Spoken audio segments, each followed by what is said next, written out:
বৈষম্য বিরোধী ছাত্র আন্দোলন ও বিভিন্ন মিথ্যা মামলায় আটকসহ সকল বন্দীদের মুক্তি দেওয়া হবে।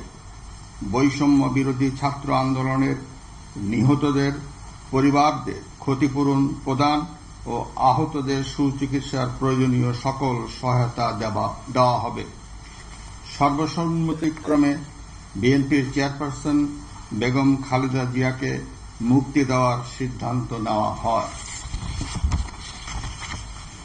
প্রিয় দেশবাসী, আমি দেশের আইন শৃঙ্খলা পরিস্থিতি স্বাভাবিক করতে এবং লুপ্তরাজ ও ধ্বংসাত্মক কর্মকাণ্ড বন্ধ করতে রাজনৈতিক দলগুলোর প্রতি আহ্বান জানাচ্ছি।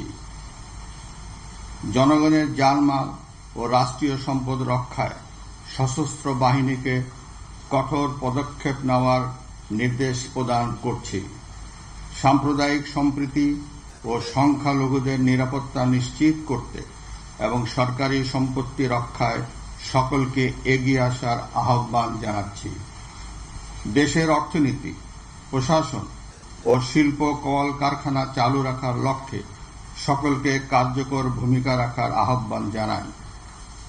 ছাত্র নেতৃবৃন্দ ও শিক্ষকদের সাথে আলোচনা সাপেক্ষে অতি শীঘ্রই শিক্ষা প্রতিষ্ঠানগুলি খুলে দেওয়া হবে।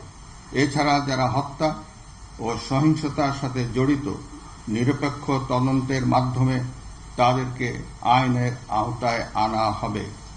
গণপ্রজাতন্ত্রী বাংলাদেশের সংবিধান অনুযায়ী অনতিবিলম্বে বর্তমান সংসদ বিলুপ্ত করা হবে।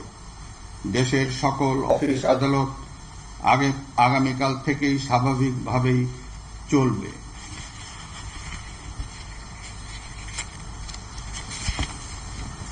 প্রিয় দেশবাসী, আসুন আমরা দেশকে বাঁচাতে একযোগে কাজ করি। পারস্পরিক হিংসা বিদ্বেষ ভুলে ও প্রতিহিংসার ঊর্ধ্বে উঠে দেশকে এগিয়ে নিতে নিজ নিজ অবস্থান থেকে ভূমিকা রাখার জন্য আমি বিনয়ের সাথে আপনাদের প্রতি অনুরোধ করছি। একটি সুন্দর ও সোনালী ভবিষ্যতের প্রত্যাশায় আমরা এগিয়ে যাব ইনশাআল্লাহ। মহান আল্লাহ আমাদের সহায় হন। খোদা হাফেজ। বাংলাদেশ চিরজীবী হোক।